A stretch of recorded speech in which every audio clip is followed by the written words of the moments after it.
My name's Nick Fazekas, KC8ORW. What's up? Rick Davies, PPG Gorilla, KC4PPG. Tonight I wanted to talk a little bit about using a new app called Zello for search and rescue and just for general paramotoring. What's your thoughts on it, Rick? Yeah, Nick, I appreciate you enlightening me, letting me know about this. This is a really cool app.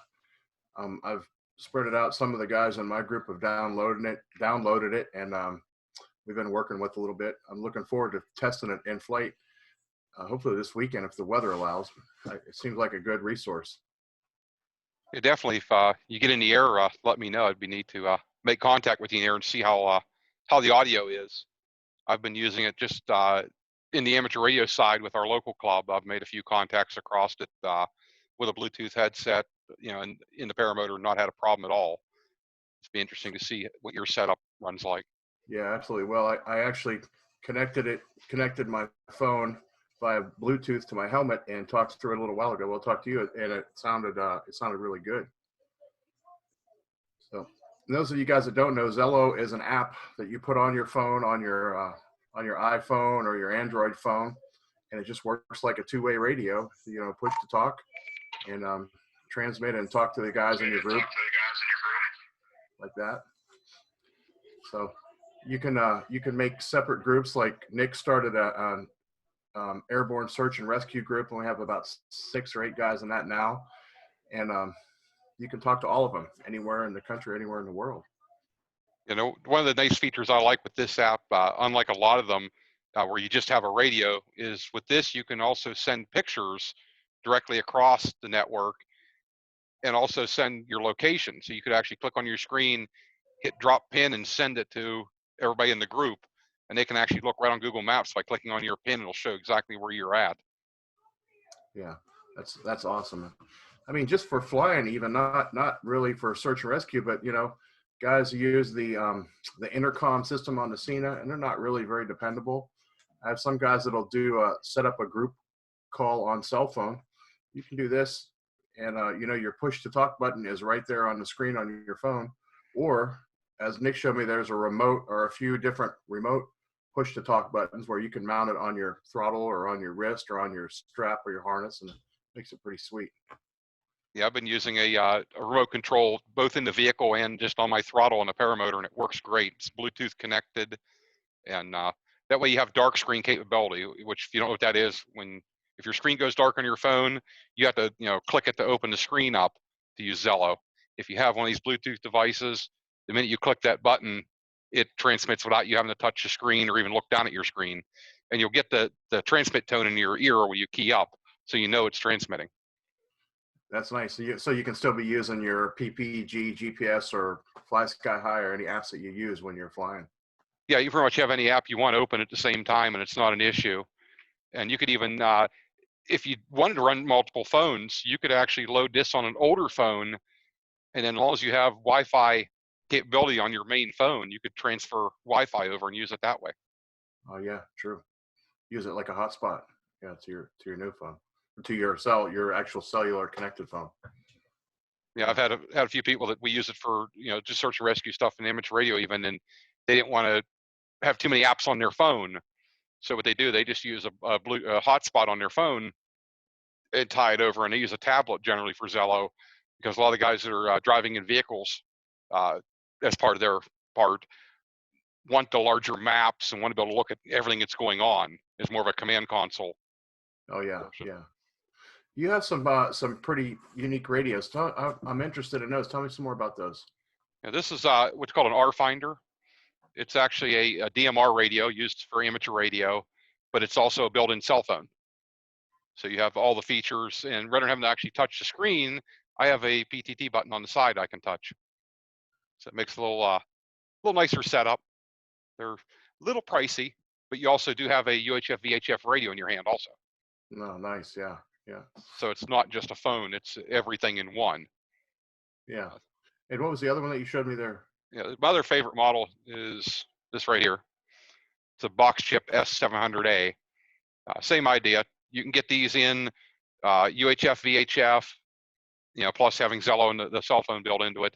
And they also have just a network radio setup where there's no RF on them, but it's just true, Zello and all the apps you want to run. But the nice thing with this, you can run a wired mic with it, and you can with the RFinder too. They were a little pricey. Yeah. These ones are about $400. The RFinder is about $800. Wow, nice stuff. Yeah. So I think my plan is just to run my my iPhone, and I'm going to get the wireless push to talk, and I'm just going to try for there. So basically, anybody that has a helmet or communication set up that's Bluetooth, if you can connect your phone to it, that's really all you need. I mean, you could use the push to talk button right on the phone, but the downfall or the problem with that is, like you say, the screen goes black if you don't, it goes to lock screen if you don't touch it. But you have a push to talk button right there. Yeah, if you want to hold your phone up, I'll show you one of the neat features of this here. I'm going to go ahead and send a picture over to you. Okay. I'll actually take one of our screen right here. I'm hitting the button now. You should hear the chirp. Yeah. If you touch the little image up there in the right-hand corner, the text box, you should be able to click on the picture and it should be there. There it is. Yeah. That's cool. So if you needed to take a picture of a subject or a specific location, you could take a picture of it, and you could also send the location. Send me a location, and show them how that looks. Give me 1 second here. Whoop, I hit the wrong button. There we go. I can't do a location because I'm in a metal building right now. Okay. If you want to send yours, I'll yeah. I'll show it on my... The thing about this, everybody probably remembers. I don't remember how to do that. How to send a location. Let me see here. The little. Yeah, we got it. You find it? Okay. Yep. It just come up. I click on the button. Now it comes up as a message. I click on the message, and it should load here in a second. The white balance is going to make it hard to see. There it is. PPG Grill's location. It's that easy, to send a location. And a nice thing with this is also, here's all the messages that have come through. If, say you're, in the air and there's a bunch of noise, you didn't hear the last transmission someone made, you can hit the little replay button up here in the corner, or you can just go through any of these messages and click them and play them back. Yeah, absolutely. I'll call you in about 15 minutes. Yeah.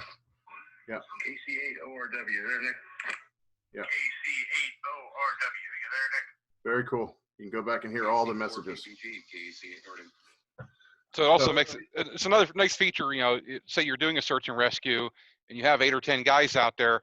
Someone on the ground might be talking with another official, and have to turn their radio down or miss something. They can go back and replay it. Yeah. Yeah. Plus, any device that's on the network at the time, you have a recording of all. So you can actually replay the whole thing front to back and listen to the whole operation. More to do a debrief at the end. Sure. The thing that when I first saw this that came to mind were the Nextel radios. When those first came out, everybody had those, and I hated it. I just hated it. At any time anybody could beep in and yell, "Hey, what are you doing?" Or they knew if they tried to call you and you didn't answer. These are very nice. You can mark yourself as unavailable or inactive. You don't hear it. You don't have to listen to it if you're someplace that you can't be bothered. And then you just get an alert, and you can set your notifications and alerts through the phone for what you hear and what you don't. Makes it really nice. Yeah, same with you can have multiple channels. So like we have this American Search and Rescue group right now. Everybody can join that one. And then each search and rescue group themselves can have their own channel. And I'd almost suggest, like as your search and rescue group, you should have 2 to 3 channels for your group. You should have one that's more for air to ground. You should have one ground to ground, and you should have a general channel. The general is just for everybody to chat on. You use that as your everyday channel. Yeah. When you're actually doing search and rescue, you need to have one dedicated, just ground to air. So you don't have a bunch of people chattering on the ground that you're hearing in the air to bother you. That makes sense. Now, how would that work with the remote push to talk? How would you decide which one you're transmitting on? Oh, you would have to go down to your screen to do that.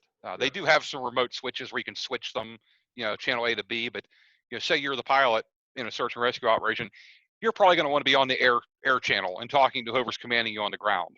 Yeah.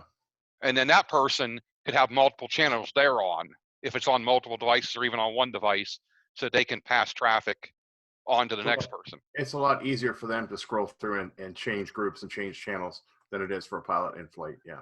Oh yes, and you can even run this. I'm running this on a Windows tablet. You can run this on your Windows PC, so you can actually have whoever's doing command on the ground could be running it on a PC, so they could be seeing where everybody's at. If you got multiple pilots in the air, later if someone was to go down, you just tap your location. The people on the ground all have it.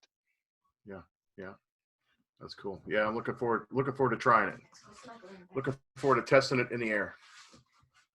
It's been successfully used by quite a few groups. Cajun Navy is probably one of the most popular, doing their search and rescue and crowdfunding. It's just amazing what they do with it. Yeah. Very cool. I think it's, and just for everyday flying, I think it's a really good app. With the Cenas, you got, what is it, 100 yards maybe, 150 yards? Yeah, that's what they say. It's supposed to be 900 feet or something, but what guys find is that's fine when you're on the ground. You can be 900 feet away, but when you're on different planes at different altitudes, it's not very good. Well, the ignition noise from the engine's probably getting into the radio. It's Bluetooth connectivity. Yeah, yeah. And that's the biggest problem we have with 2-meter radios in flight is engine noise.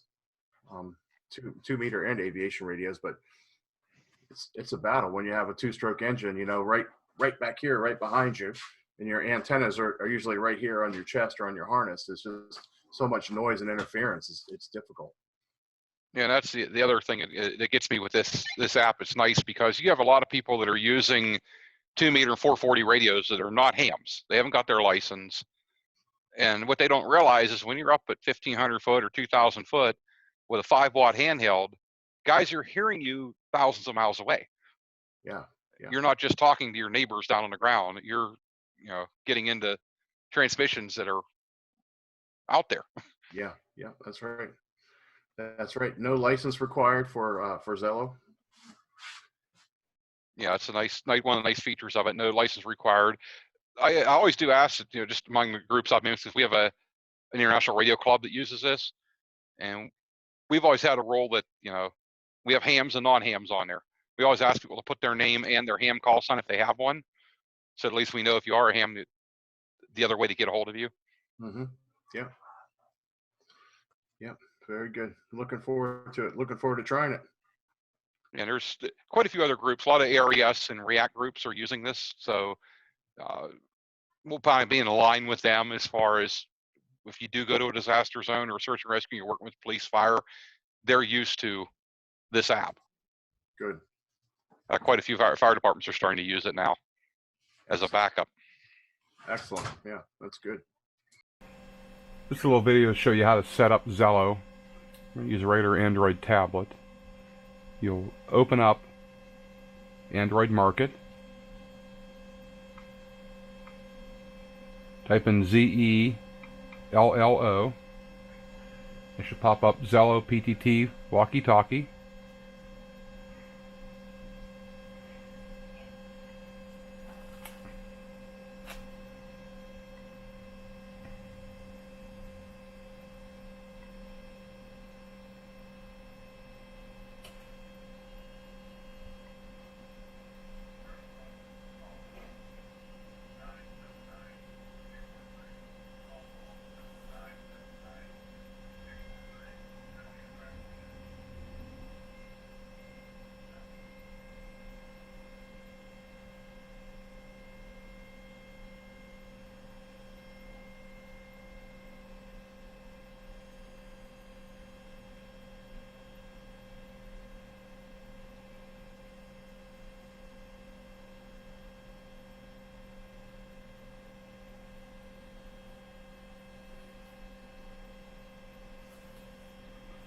Once installed, open the app.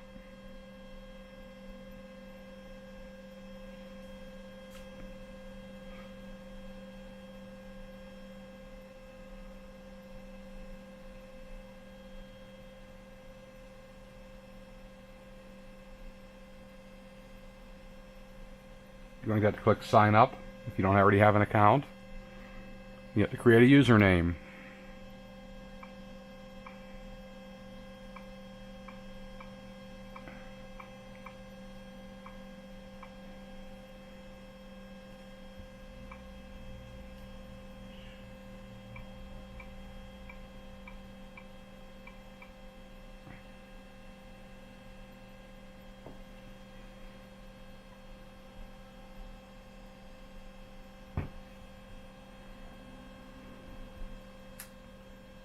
Once you've created your username, password, and your email, hit create.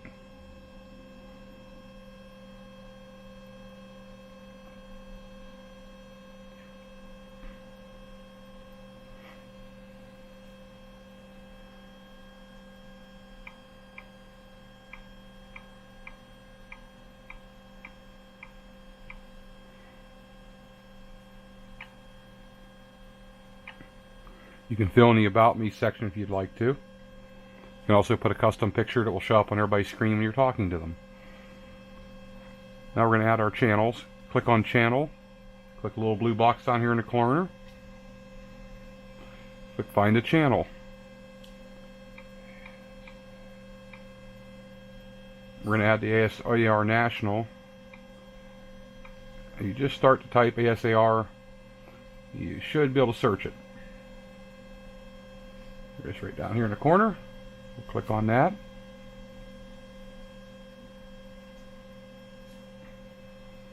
Click the little add up here in the corner, the plus. Make sure all these allow channel images and allow channel text to yes. If you want to receive alerts from the channel, you can click yes on this. Right now it's set to no. I always click to always.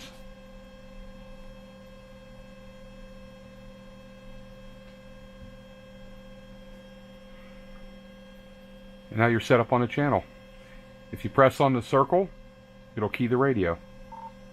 KC8RW testing. KC8RW testing.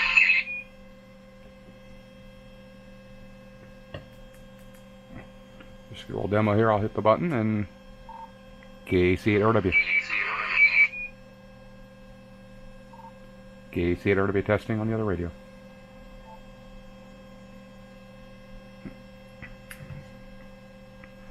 As we showed earlier, you can also go in, check on a little box here, you hit send location, click send. It's going to acquire your location. Now it just shows sent to location. If I look on the other device over here, you can click on here. It shows you exactly where the other radio is located at. Same as with pictures. I'll use this one for that. Whoop. You click on a little camera icon up here in the corner. It's going to bring up the camera.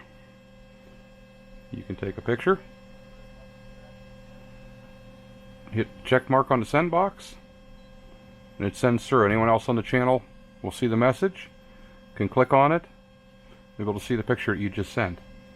So it makes it really nice for search and rescue and just for general flying activities. You could actually if you see something unique you want to show the other guys in the group, you can snap a picture and send it over to them, and or send your position, and they could fly over that direction. But it's very easy to set up. You can create your own channels. There's about 8 to 10 channels right now for paramotoring on here that are easy to search for. If you have any problems, I'm usually on the ASAR channel. Give me a call and I'll be glad to chat with you. KC8RW out.